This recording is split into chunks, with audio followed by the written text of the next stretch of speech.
in the ether like a deer in the high beams.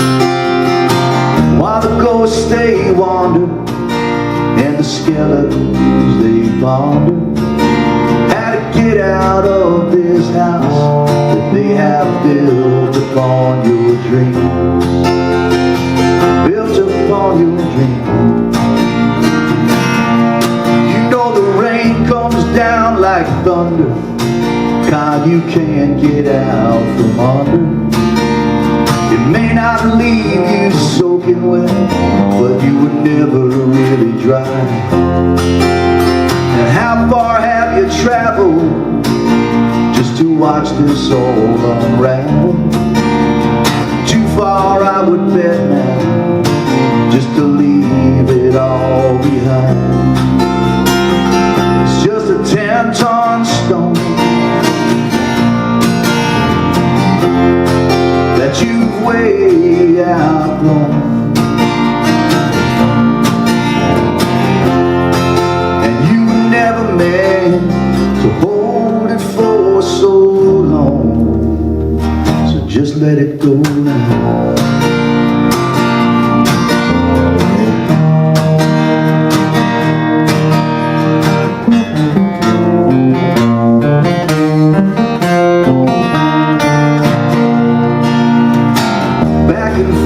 You roll that stone, it never seems to stop. Falls back to the bottom every time you reach the top. How do you keep on going when you don't seem to be winning? You drop that weight and you don't look back. There's no need to start at the beginning. Just a 10-ton stone that you've way outgrown,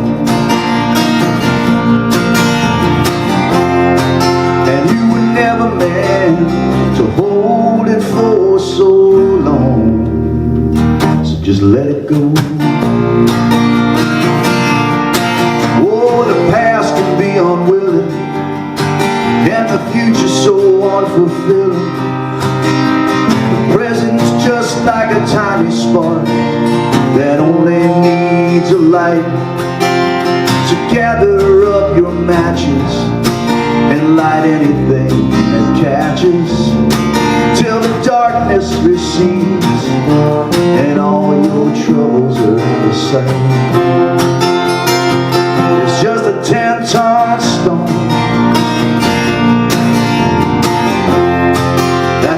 way outgrown, and you were never meant to hold it for so long. So let it go now. All you gotta do is let it go.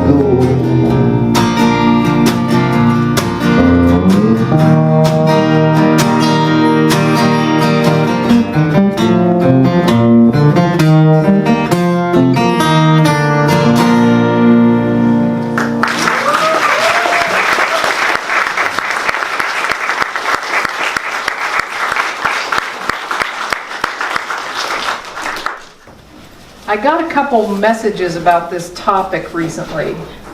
So, you know, if I get the message, it's a good idea for me to explore it. So, thank you. Thank you. And one I got from, some of you know, I work with Bonnie Grace Gilday Kennedy, and she's an Akashic guide. She is able to go into my records and communicate with the guides that are there for me in my life. And one of the things they told me recently is, stop trying so hard. I'm like, okay. You know, and then I was, most of you know too, I sit in my chair in the mornings, and I just did yesterday a life celebration service for my friend Diane McGowan. And so I've been thinking about her over these past weeks. She passed away about 3 weeks ago now. And she came to me and she said, what? Stop trying so hard. Oh, okay. There's the message. There's the message. Stop trying so hard. And then the pivot year, the book. Here's the message from the book. And I just kind of open it up to wherever. And here's what this says. Some of the very best parts of your life begin to flow right after you give up. After you give up on trying to be someone you're not, in placing other people's opinions higher than your own, after you stop trying to live out the plan that you have outgrown, after you stop trying to make the wrong pieces fit. Sometimes holding on isn't about muscling through, but knowing what you are meant to release along the way. 10-ton stone. 10-ton stone. I mean, stop trying so hard. So, of course, I wanted to think more about this because there have been plenty of times in my life, maybe in yours, where the idea and what I did was muscle on through, this thing. And I thought to myself, well, what am I trying too hard at? Like, what is this calling me to pay attention to in my life? And so I started thinking about trying. So I made a list about the things I try to do. Maybe you'll notice them. Maybe none of these apply to you. Maybe one or two do. The first one is, I try to be acceptable to other people. Oh, nobody can relate. I adjust, Robert, I'm glad you were sitting down. I adjust myself to fit in. Like I try to do that. If I can, I try to do that. I try to be everything to everybody. It never happens. It never happens. I try to make others understand. I'm the queen of that. If you could, just, I try to make others understand. I try to avoid pain and discomfort by making lots of plans so that I don't fall into any discomfort. We were doing the celebration yesterday for Diane at Keenan Chapel, and Renee was in charge of music. Renee, she hates front of the house, so I'm not going to ask her to stand up and take a bow, but she was in the back of the house. She was filming, and she was playing from her phone to a Bluetooth speaker in the front of Keenan Chapel. So me, because I'm trying to make sure to avoid any pain or discomfort, said, "Did you try that phone from the back? Are you sure you're not going to have to be closer to the speaker for that thing to work?" Wanting to make sure, wanting to try for there not to be one error in anything ever. Trying to do that. Trying to be right all the time. I try to be good enough at what I do. Like good enough. Maybe better. Maybe a little better. And I try to keep things the same as they are because it's more comfortable. So I'm trying to do that. And all of this trying is exhausting. It's exhausting. It's exhausting to me. Trying so that I feel better about myself. Like I want all this to happen so that I feel better about me. And then what happens is when I do all that trying, I lose myself in it. Like I'm not myself. I'm not me. I'm not the me that is me. However many flaws that I have, trying to do all that stuff, just trying and being exhausted and not being me. Now I'm not talking about the kind of trying that's like, try it out, or try something new. That's not the kind of trying I'm talking about. Like being persistent about something, repeating an action to get better at it. I just started doing pottery again. You have to practice the wheel. You have to keep trying. Or the clay just flies off, or the thing is going like this, right? I'm not talking, like that's trying, like, yeah, I want to keep trying. at that, to get back to where I was 15 years ago when I used to do it all the time. Not that kind of trying, making an effort to improve an action, but this kind of trying and then you not being and me not being who I am. Being someone who I'm not. Being someone who I'm not because I'm trying so hard to feel good about myself in this way. And it has never been clearer to me than this week, this idea that done trying means putting myself first. If I'm done trying in all those ways, what about if I put myself first? Done trying means checking in with me first, instead of all those examples I gave that none of you could relate to. And do that and come home to myself, like come home to me. There have been several examples this week, but one I want to share with you is our dear friend Jeanette Wellman. Jeanette Wellman is usually here at Spiritual Soul Center. Her sister lives in Missouri, and her sister has recently had a pretty severe diagnosis. And so Jeanette has been traveling out to Missouri and back to take care of her sister. And she's been trying to make her life here work as if that didn't happen. Anybody relate to that? Like, because I love my life here. I love this. I got my 2 cats, I've got my house, I've got my friends, I've got this, and I'm trying to make this work and still do this out here. And she was very conflicted. You can tell when somebody's conflicted too, right? I mean, we have that affect when we're just like, I don't know what to do. Like, I'm trying this and I'm trying that and nothing's working because I'm holding on to something that the 2 choices can't work together, right? And she realized that. You know, we had several conversations, but she comes to coffee and conversation as well. And so Jeanette is one of those seekers.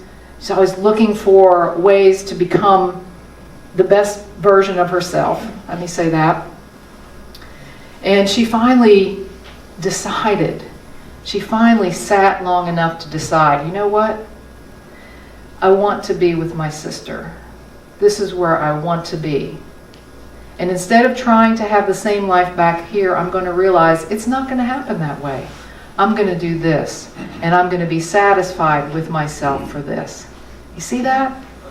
I hope you're listening, Jeanette. It's a transformative thing. Stop trying to make something fit that doesn't fit anymore. It doesn't fit right now. Not with who and what she wants to be. Who and what she wants to be is there for her sister, is the caring person, is the one to be there right by her side. That's what she wants. And so what is her 10-ton stone? Releasing the life that she was living before that happened. And that's a 10-ton stone, isn't it? That's a 10-ton stone. But you were never meant to hold it forever. You know, you're never meant to hold that. And you're never going to hold it forever. It doesn't have to be that. Much of our spiritual work is exactly that. It's about releasing. It's about releasing. It's about realizing our sense of self and how we relate to the Creator, how we relate to God, how we relate to the cosmic pulse of life. But we've lost ourselves. We've lost ourselves because the physical world is so seductive. And we're all about this out here. And to get back to that sense of self, often what is necessary is for us to release. And so that's the question that came out of the pivot year, is what am I willing to release? What is blocking my happiness? What is it that I am meant to release? Yeah.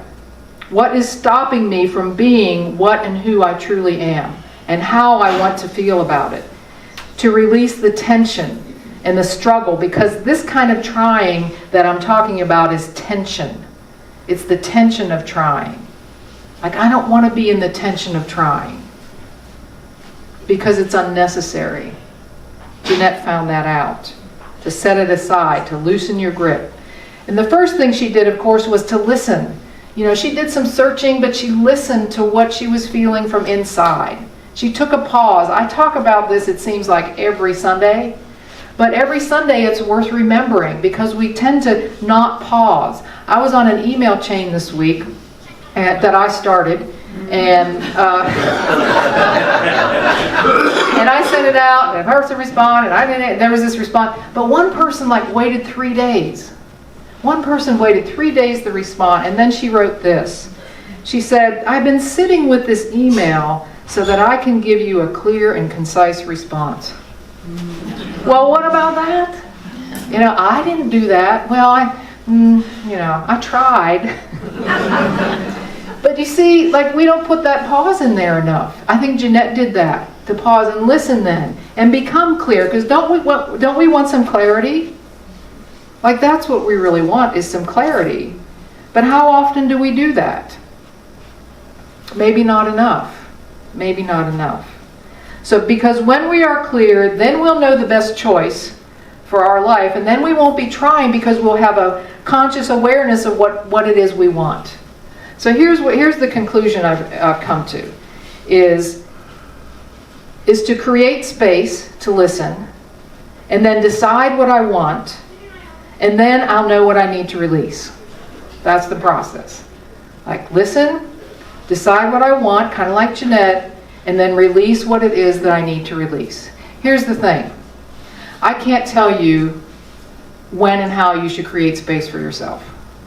That's up to you, right? I can't tell you what it is you want in your life. Sorry. I can't tell you what it is that is meant to be released from your life. I don't know. I don't know. You can only know that for you.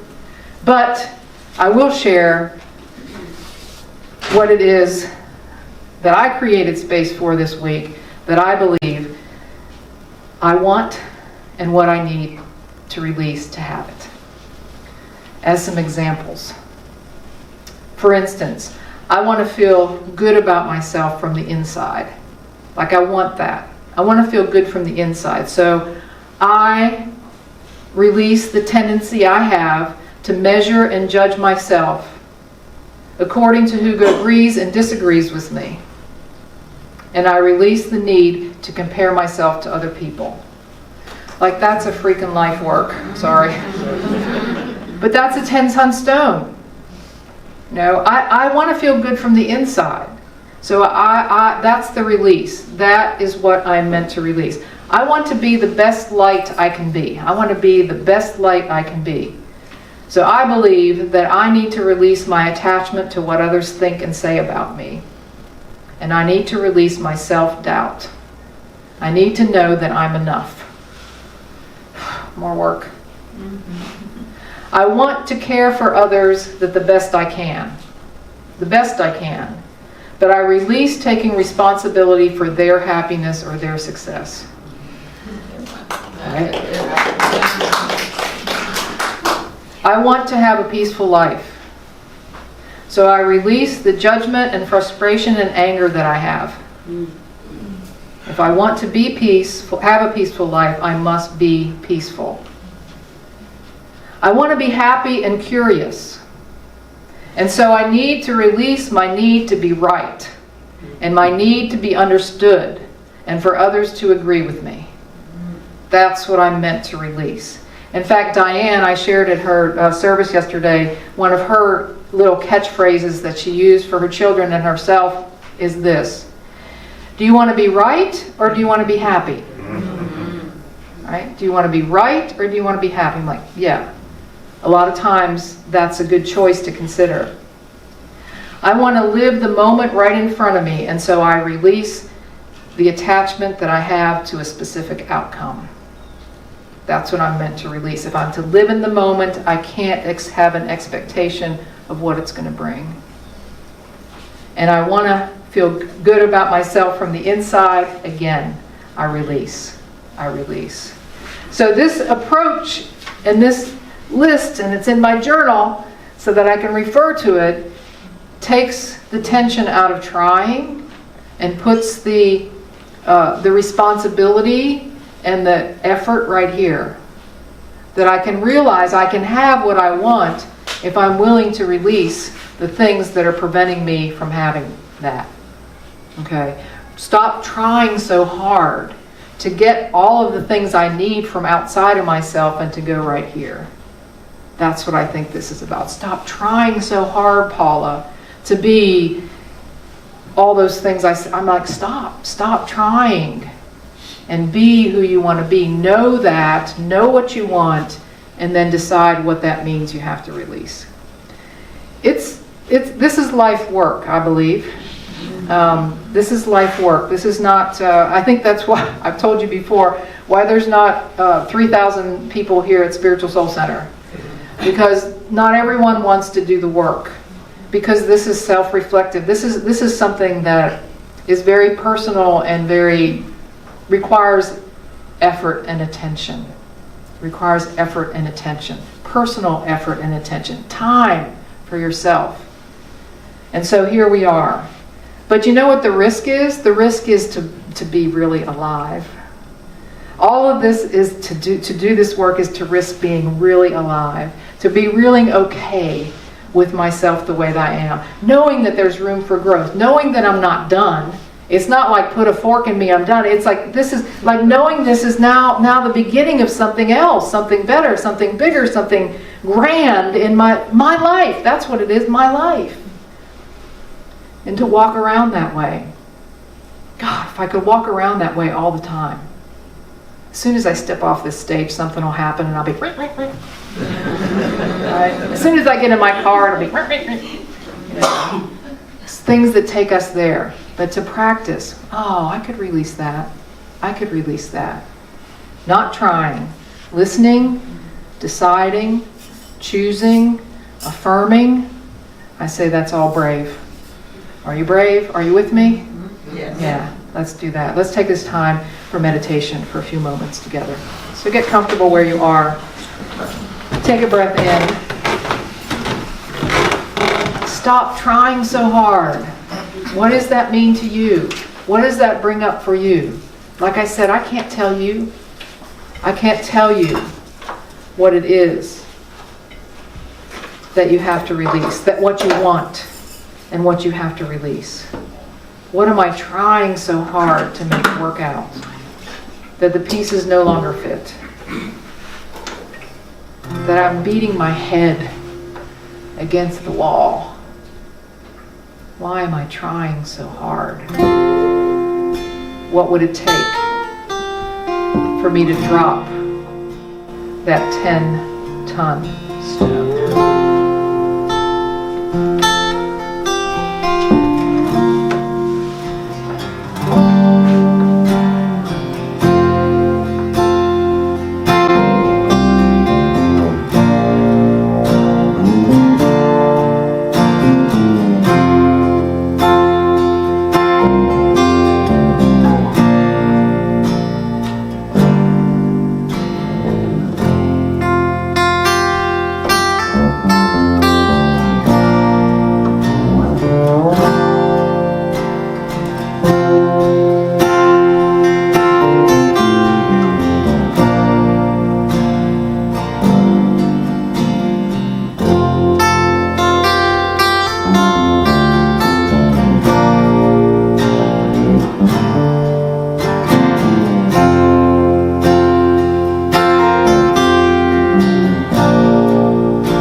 Some of the very best parts of your life begin to flow right after you give up.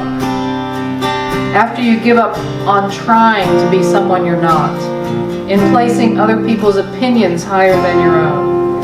After you stop trying to live out the plan that you have outgrown.